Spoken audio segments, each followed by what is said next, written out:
History is often written in the grand strokes of wars and revolutions, but sometimes the most profound changes begin not on a battlefield, but in a makeshift laboratory with a failed experiment. This is the story of a color born by accident that would not only paint the world in a new light, but would spark a revolution in science, fashion, and industry.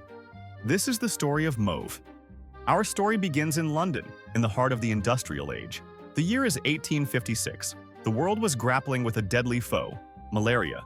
The only effective treatment was quinine, a substance extracted from the bark of the cinchona tree, found deep in the jungles of South America. The supply was scarce, the demand immense. The British Empire, with its soldiers and officials scattered across the globe, was desperate for a synthetic alternative.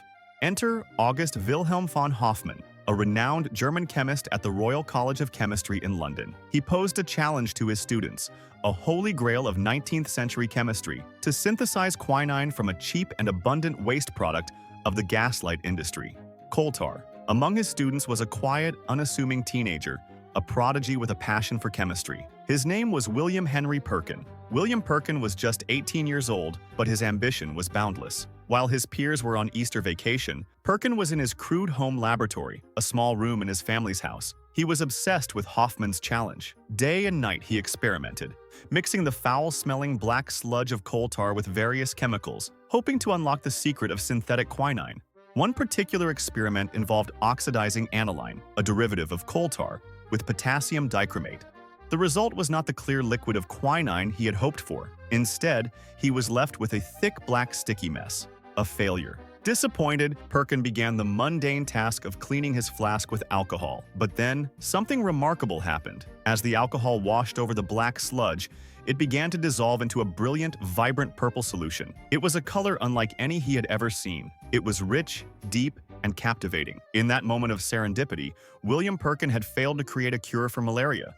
But he had stumbled upon something that would change the world in ways he could not yet imagine. Perkin, though young, was not just a chemist. He was an entrepreneur at heart. He saw the potential in his accidental discovery. At the time, purple dyes were notoriously expensive and difficult to produce. The most famous, Tyrian purple, was extracted from the mucus of thousands of sea snails, making it a luxury reserved for royalty and the fabulously wealthy. Perkin's purple, which he initially called Tyrian purple, before settling on the French name for the mallow flower, mauve, was different. It was synthetic, meaning it could be mass-produced cheaply. He sent a sample to a dye works in Scotland, and the response was enthusiastic. The color was not only beautiful, but it was also remarkably color-fast, clinging to fabrics like silk with a permanence that natural dyes lacked.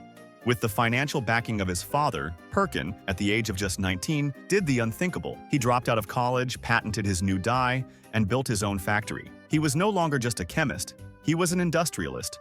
William Henry Perkin was about to unleash a torrent of color upon a world accustomed to muted tones. The impact of mauve was immediate and explosive. In 1857, Empress Eugenie of France, a trendsetter and the wife of Napoleon III, declared that Perkin's new color perfectly matched her eyes. Soon after, Queen Victoria of England appeared at the Royal Exhibition of 1862 in a stunning mauve silk gown. The royal endorsements were all it took. Suddenly, everyone had to have mauve. The color swept through London, Paris, and New York. It was the color of the season, the color of the decade. The satirical magazine Punch dubbed the craze the mauve measles, joking that it was a delightful malady affecting the fashionable. From dresses and ribbons to gloves and wallpaper, the world was awash in shades of Perkin's purple. It was the first time in history that a vibrant, luxurious color was accessible to the masses. The democratization of color had begun. But the story of mauve is about more than just fashion. Perkin's discovery was a spark that ignited a chemical revolution. His success proved that valuable substances could be synthesized from coal tar, a worthless industrial byproduct. A new industry was born, the synthetic chemical industry. Chemists across Europe, inspired by Perkin's success, began to experiment with aniline and other coal tar derivatives. Soon, a rainbow of new synthetic dyes emerged: fuchsine red, aniline yellow, and methylene blue. These new colors were brighter, more consistent, and cheaper than their natural counterparts. The ancient trade of natural dyes, which had existed for millennia, was rendered obsolete in a matter of decades. The impact of these new synthetic chemicals extended far beyond the textile industry.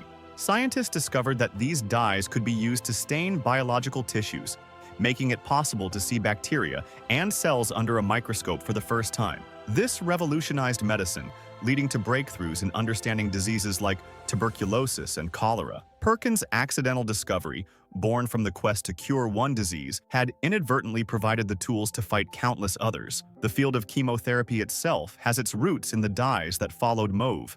Like all fashion crazes, the reign of mauve was fleeting. By the early 1870s, new, more vibrant synthetic colors had captured the public's imagination, and mauve faded into the background. William Perkin himself, having made his fortune, retired from the dye business at the young age of 36 to dedicate the rest of his life to pure chemical research. The color mauve may have lost its trendiness, but its legacy is indelible. It was the catalyst that transformed chemistry from a purely academic pursuit into a powerful engine of industrial innovation. The world we live in today, with its kaleidoscope of colors, its advanced medicines, and its vast chemical industries, was shaped in no small part by a teenage boy's failed experiment in a humble London laboratory. The story of mauve is a testament to the power of curiosity, the beauty of accidents, and the unexpected ways in which a single discovery can ripple through history, coloring our world in ways we never thought possible. It reminds us that sometimes the greatest breakthroughs are found not in what we seek, but in the unexpected treasures we find along the way.